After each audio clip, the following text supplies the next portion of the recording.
31 मार्च 2014 को मैंने उसे प्रपोज किया। मैं ग्राउंड में बैठा था मस्त आराम से, बाहर खड़ा हुआ, खुद को कितना मोटिवेट किया, खुद को कितनी हिम्मत दी, किसने मेरा पता ही है। और आप सभी लोग मेरे चैनल के साथ काफी समय से जुड़े हुए हैं, और अगर आप जुड़े हुए नहीं हैं तो आप अभी जुड़ जाइए। तो अपनी कंप्लीट स्टोरी बताने जा रहा हूं दोस्तों, most awaited complete flavour. Yes, I failed in CA exams, not in one time, many time. But कितनी बार मैंने फेलियर फेस किया है।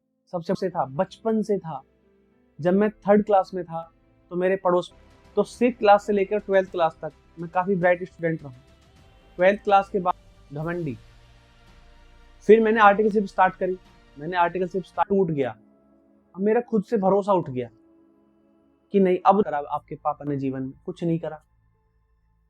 MBA कर ली। Yes, I am a CA now. Yes, you can say that I am a CA now.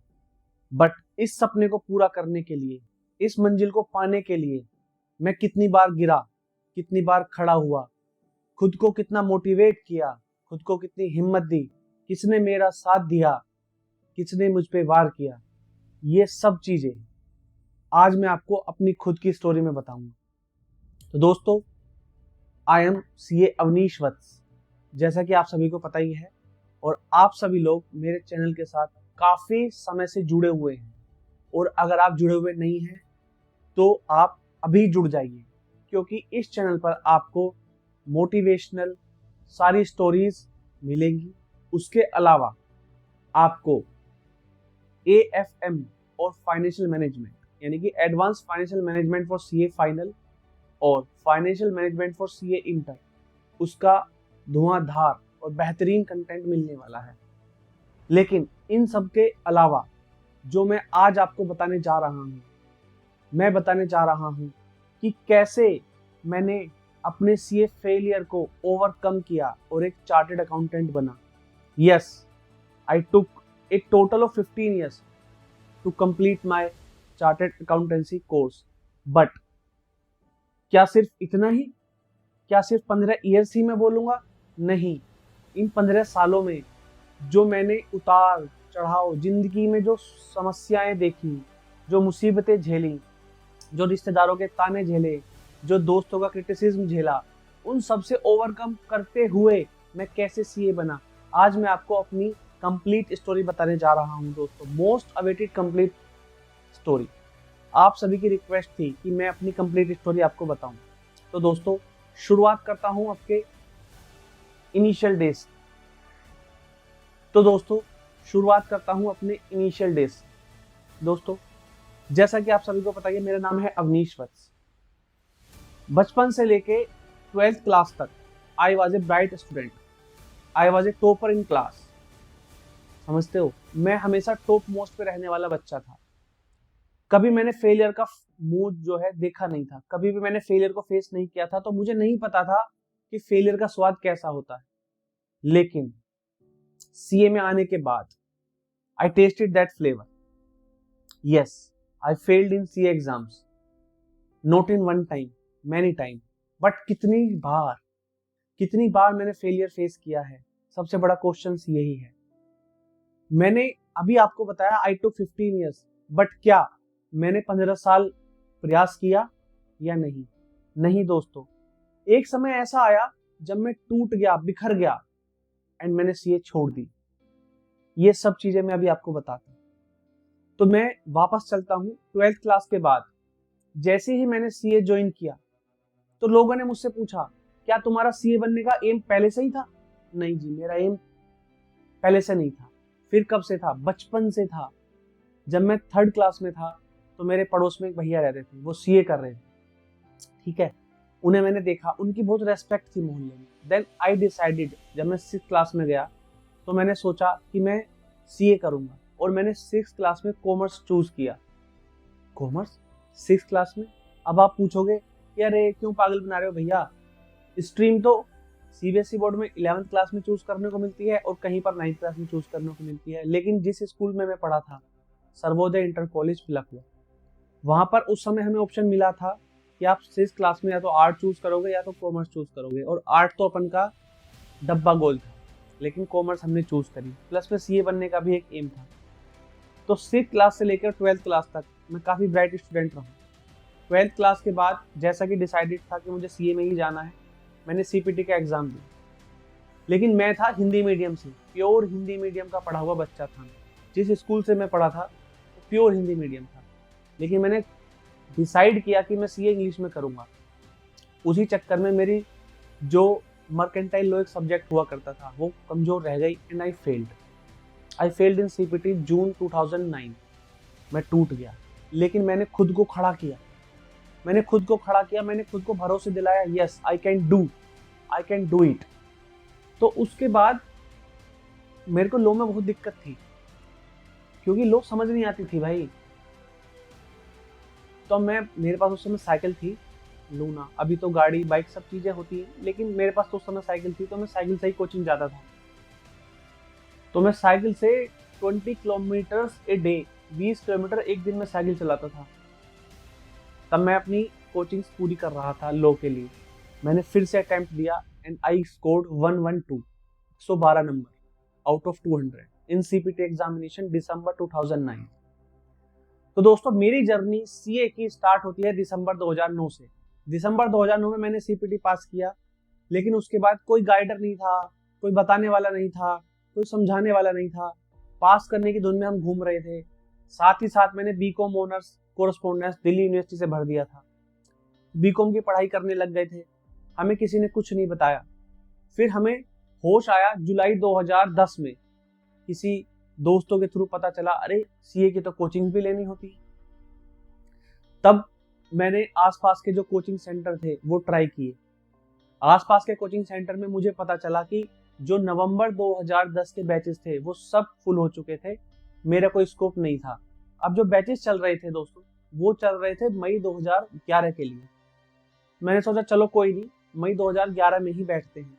I decided to sit in November 2010 examination of CA inter, यानी कि उस समय सीए आईपीसीसी हुआ करता था। बट मेरी तैयारी नहीं थी पूरी, आई एडमिट इट, मेरी पूरी तैयारी नहीं थी। बट स्टिल मैंने हिम्मत करी, मैंने खुद सेल्फ स्टडी करी, रात को बैठा, दिन को बैठा, मैंने पढ़ाई करी। मैं नवंबर 2010 के एग्जामिनेशन में बैठा CIPC, एंड बिलीव मी मैं पास हो गया। उसके बाद हमें फिर भी कोई गाइडेंस नहीं थी।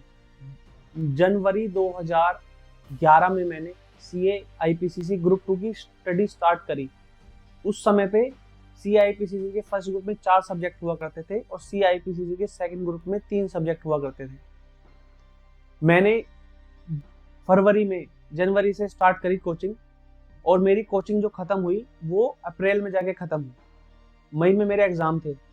उसके बाद मैंने रिवीजन करा एक, उसके बाद मैं एग्जाम में बैठा, मैं पास हो गया।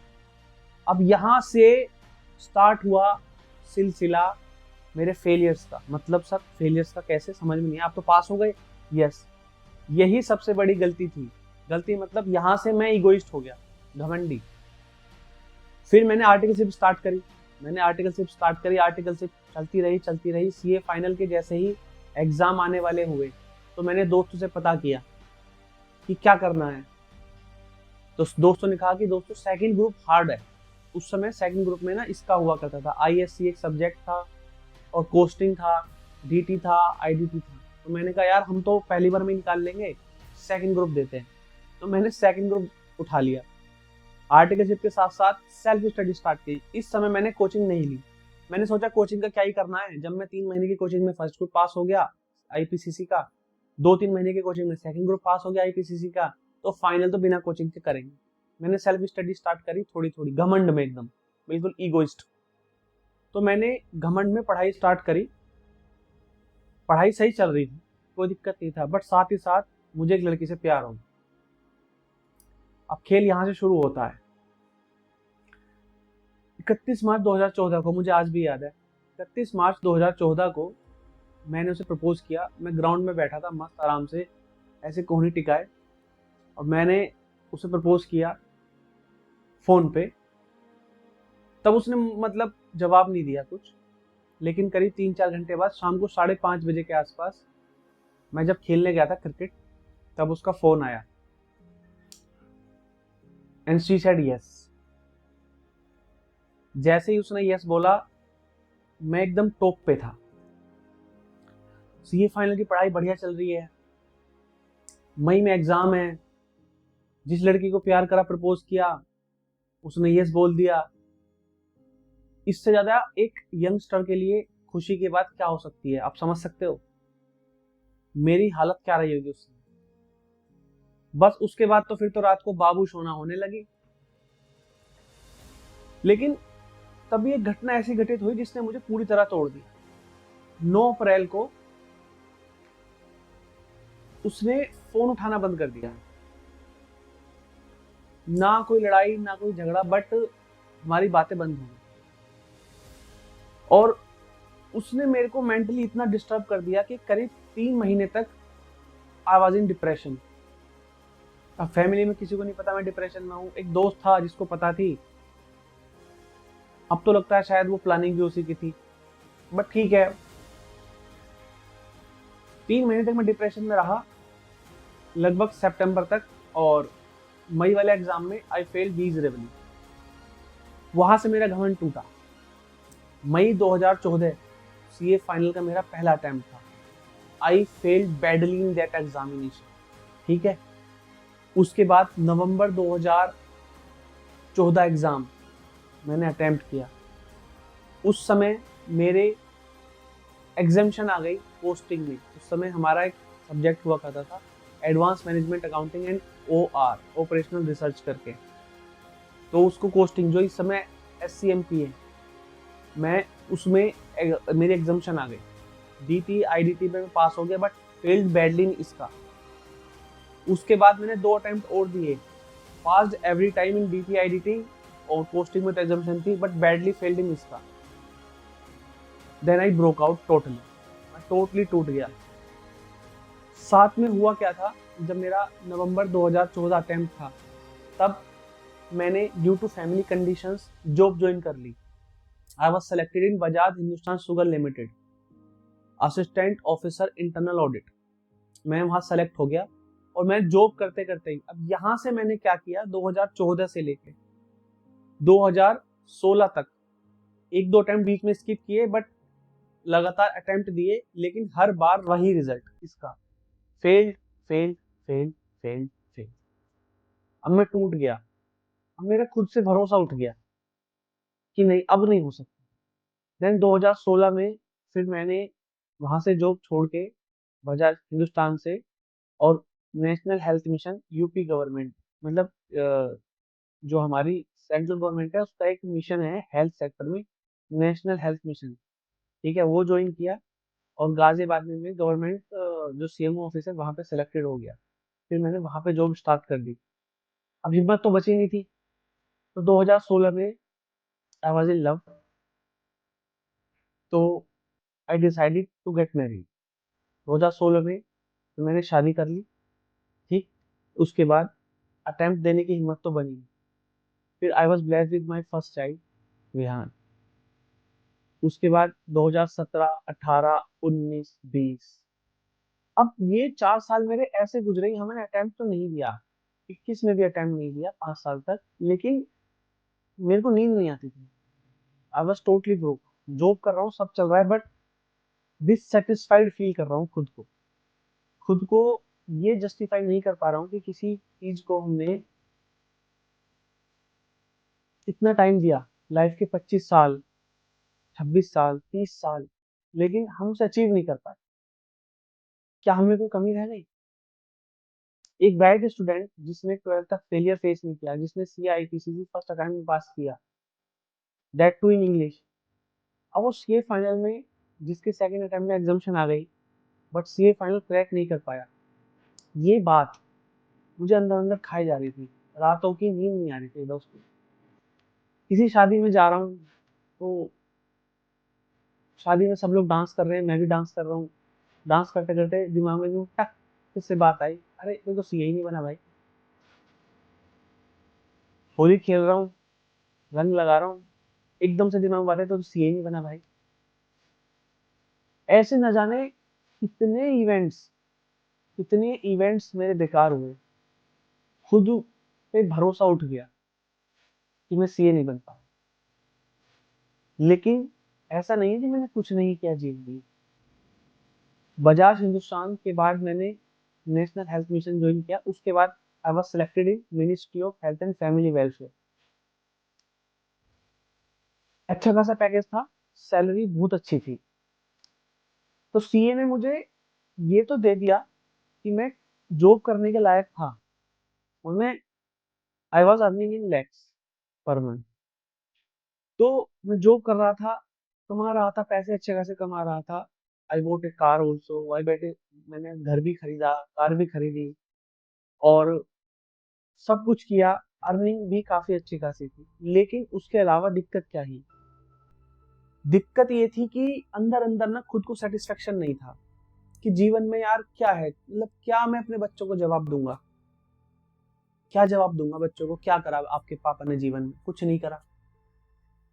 एमबीए कर ली, एलएलबी कर ली, एमकॉम कर लिया, लेकिन वो सब कोर्सेज सीए के सामने मुझे कहीं ना कहीं सेटिस्फेक्शन नहीं दे पा रहे थे। देन मैंने कहा नहीं यार, कमियां ढूंढते हैं, क्या कमियां रही, two attempt that too with job. अब ये सारी स्ट्रेटजीज वीडियोस मैंने ऑलरेडी डाली हुई है, लेकिन आप लोग देख नहीं रहे, लेकिन उसको देखो। तो दोस्तों, आज आपके सामने इतने सब कहानियों के बाद जो बैठा है वो है सीए अवनीश वत्स। आज मैं समझता हूं कल 4 तारीख है, 4 मार्च 2025, जब सीए इंटर वाले बच्चों का रिजल्ट आ रहा है।